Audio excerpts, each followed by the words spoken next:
Ang kwento ng tatlong isda. Nung unang panahon sa malalim na asul na tubig ng isang lawa ay naninirahan ng maraming magagandang isda. Masayang nagsasama ang mga isda.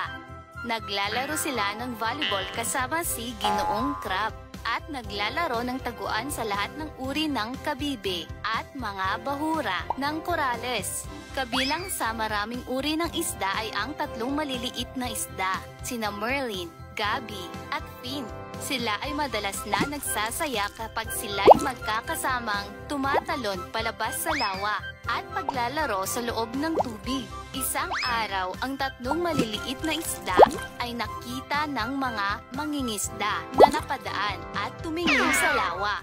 Sinuri nila kung mayroon nga bang mga isda sa lawa. Noong makita nila na puno ng isda ang lawa, natuwa sila at gusto nilang manghuli ng mga isda. Sinabi ng isang mangingisda na, "Tignan mo, ang daming isda dito. Tignan mo, ang malalaking iyon." Sinabi ng isang mangingisda na hindi pa nila nakita ang lawang ito noon at dapat silang bumalik at huliin ang lahat ng isda bukas ng umaga. Narinig ng tatlong maliliit na isda ang usapan. Nagkasundo ang mga lalaki at nagpatuloy sa kanilang lakad. Ang tatlong mga isda ay dali-daling lumangoy sa gitna ng lawa at tinawag ang iba pang mga isda para mag-usap. Ang unang isda ay si Merlin, ang pinakamatalinong isda. Sinabi niya sa lahat kung gaano kasabik ang mga mangingisda na makakita ng napakaraming isda. At sila ay maaaring balikan bukas ng umaga para huliin. Gusto nyo bang mabuhay o mahuli?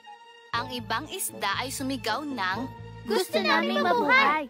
Sinabi ni Merlin na dapat silang umalis bukas ng umaga at makatakas papunta sa isang ligtas na lawa. Ang ikalawang isda ay si Gabi. Naisip niya ang parehong idea at nagpasya siyang sundin ang kaibigan.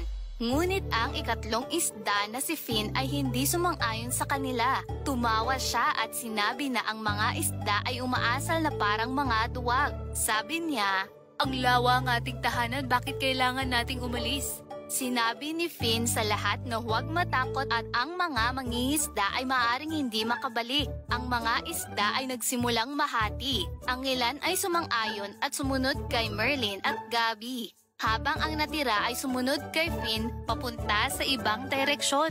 Noong madaling araw kinabukasan, bumalik ang mga mangingisda sa lawa. Dala ang kanilang mga lambat. Inihagis nila ang lambat bago pa makatakas ang lahat ng isda. Maraming mga isda ang nahuli, kasama na sina Merlin at Gabi.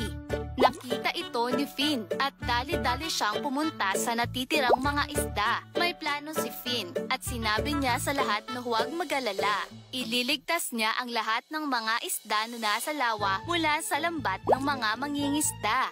Lahat ng isda ay nagtipon at pumalibot sa lambat at kinagat ng napakahigpit ang lubid gamit ang kanilang mga ngipin. Sinimulan nila itong hilain at hilain ang lambat upang masira gamit ang lahat ng kanilang lakas.